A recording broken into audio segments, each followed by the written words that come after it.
Halo, Assalamualaikum.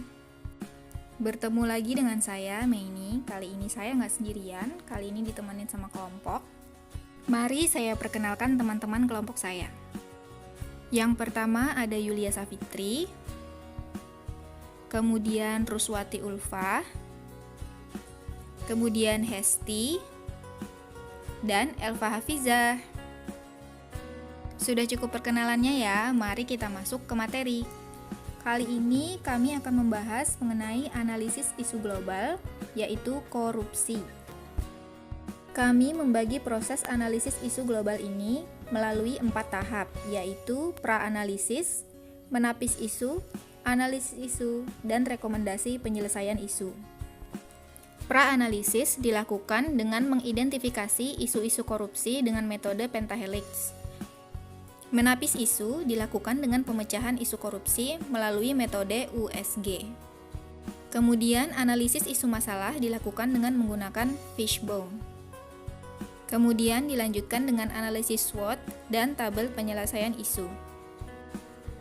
Berdasarkan Undang-Undang Nomor 31 Tahun 1999, korupsi adalah tindakan setiap orang yang secara melawan hukum melakukan perbuatan memperkaya diri sendiri atau orang lain atau suatu korporasi yang dapat merugikan keuangan negara atau perekonomian negara.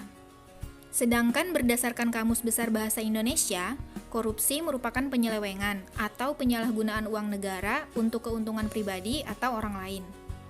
Berikut ini adalah identifikasi untuk isu korupsi dengan metode pentahelix. Metode pentahelix dilakukan dengan memetakan aktor yang berperan dalam mensukseskan sebuah program atau inovasi tertentu, dengan harapan kita bisa melihat seberapa besar pengaruh aktor atau stakeholder tersebut. Yang pertama adalah government atau pemerintah. Kurangnya ketegasan penegak hukum dan pemerintah Indonesia dalam mengatasi masalah korupsi, terutama dalam pembuatan kebijakan mengenai hukuman untuk koruptor. Yang kedua adalah akademik atau pendidikan. Kurangnya pendidikan dan pendalaman materi agar masyarakat lebih tahu dan akan mengamalkan perilaku anti korupsi. Selanjutnya ada bisnis, yaitu kurang ikut sertanya pengusaha dalam membantu negara untuk mengatasi korupsi dan bahkan pengusaha sendiri ada yang ikut dalam praktik korupsi. Berikutnya adalah community atau masyarakat. Rendahnya pengetahuan tentang korupsi dan tidak terlalu ikut andil terhadap upaya pemberantasan korupsi. Yang terakhir adalah media, terlalu berfokus terhadap isu terbaru dan kurang memberi pengetahuan tentang korupsi. Pada slide selanjutnya yaitu kami menggunakan metode USG, yaitu salah satu alat untuk menyusun urutan prioritas isu yang harus diselesaikan. Dan untuk USG itu tersendiri ada 3, yaitu U untuk urgensi, yaitu seberapa mendesak isu tersebut. Kemudian untuk S serius, yaitu seberapa serius isu tersebut. Dan kemudian untuk G yaitu growth, yaitu seberapa kemungkinannya isu tersebut menjadi berkembang dikaitkan kemungkinan masalah penyebab isu akan makin memburuk jikalau dibiarkan. Nah, pada slide sebelumnya terdapat ada 4 isu yang telah dibahas.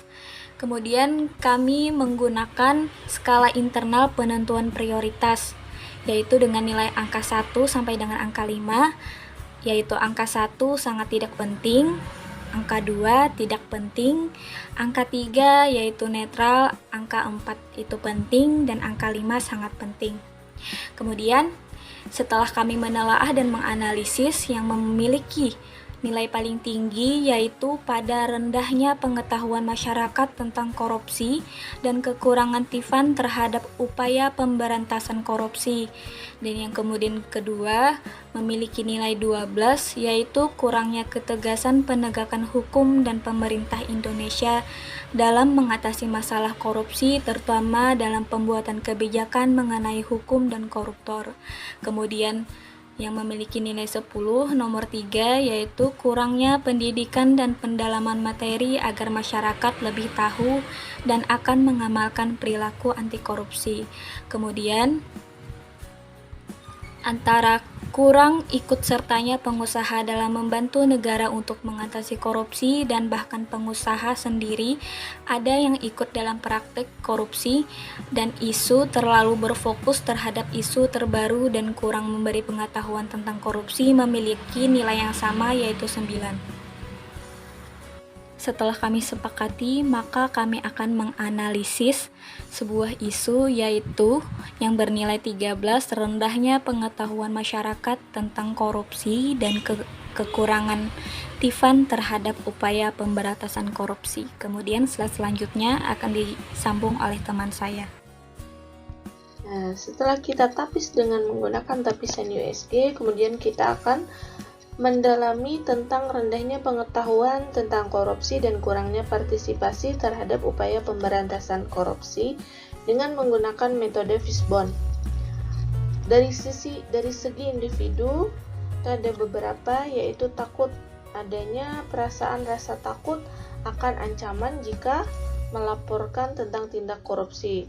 Kemudian kurangnya kesadaran ini menyebabkan individu merasa acuh tak acuh terhadap kondisi yang terjadi di sekitarnya. Lalu malas mencari tahu.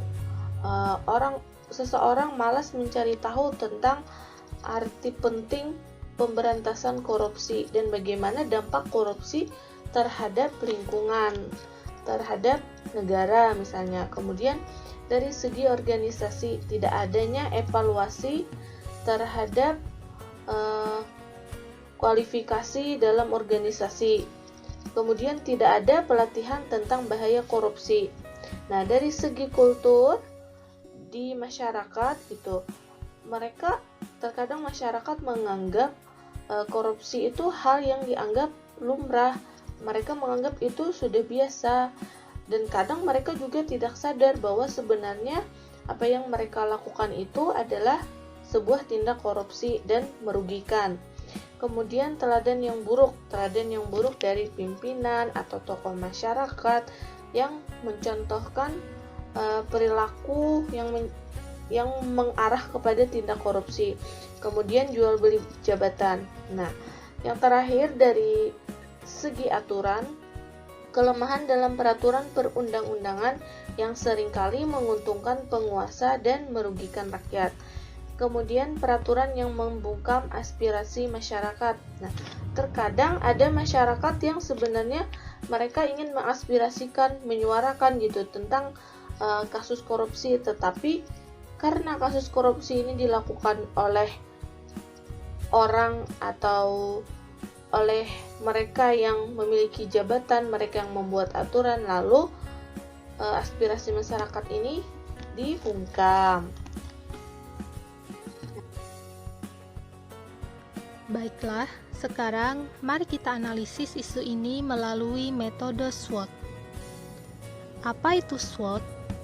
SWOT merupakan singkatan dari S, yaitu strength, yang berarti kekuatan, W, yaitu weakness, yang berarti kelemahan, O, yaitu opportunity, yang berarti peluang, dan T, yaitu threat, yang berarti ancaman. Analisis SWOT merupakan suatu teknik perencanaan strategi yang bermanfaat untuk mengevaluasi kekuatan atau strength, kelemahan atau weakness, peluang atau opportunity, dan ancaman atau threat. Mari kita bahas. Dari segi strength atau kekuatan, yaitu adanya jaminan undang-undang tentang individu atau masyarakat untuk terlibat dalam upaya pencegahan dan pemberantasan korupsi. Dari segi weakness atau kelemahan, yaitu cara penyampaian aspirasi oleh masyarakat tidak tertib, sehingga aspirasi tidak bisa tersampaikan dengan maksimal. Kemudian, dari segi opportunity atau kesempatan, yaitu masyarakat sudah lebih peka dan lebih aktif terhadap pemberantasan kasus korupsi yang terjadi di Indonesia. Dan dari segi threat atau ancaman, yaitu nilai-nilai demokratis turun dan korupsi membudaya. Baiklah, sekarang mari kita analisis isu ini. Selanjutnya, alternatif penyelesaian dari masalah yang telah dianalisis.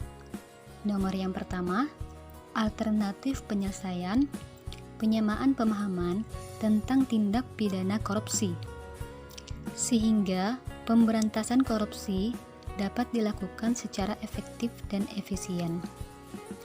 Untuk tahap setiap alternatif, tahap yang pertama, pembaruan kurikulum yang memuat perilaku anti korupsi. Yang kedua, menggalakkan edukasi dan kampanye tentang anti korupsi kepada seluruh lapisan masyarakat. Tahap yang ketiga, adanya transparansi penyelenggara negara ataupun pelaku usaha terkait kasus korupsi di Indonesia, serta pelayanan pengaduan bagi masyarakat yang mengetahui terjadinya tindak pidana korupsi. Tahap yang keempat, media menginformasikan tentang pentingnya anti korupsi dan bahaya serta sanksi yang didapat ketika melakukan korupsi.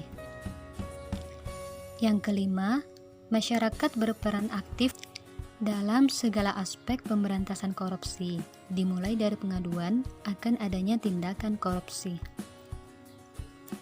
Adapun untuk hasil yang diharapkan yaitu terciptanya individu jujur dan bertanggung jawab, baik di lingkungan keluarga, masyarakat, hingga pejabat pemerintah dalam lingkungan berbangsa dan bernegara. Dan para pihak yang terkait atas setiap alternatif yang ditawarkan adalah pihak yang pertama dari pemerintah, kedua pendidikan, ketiga bisnis, keempat media, dan kelima seluruh lapisan masyarakat. Demikian presentasi dari kami untuk analisis isu global tentang korupsi. Terima kasih. Sekian presentasi dari kami, kurang lebihnya kami mohon maaf. Terima kasih sudah menonton sampai akhir video. Assalamualaikum.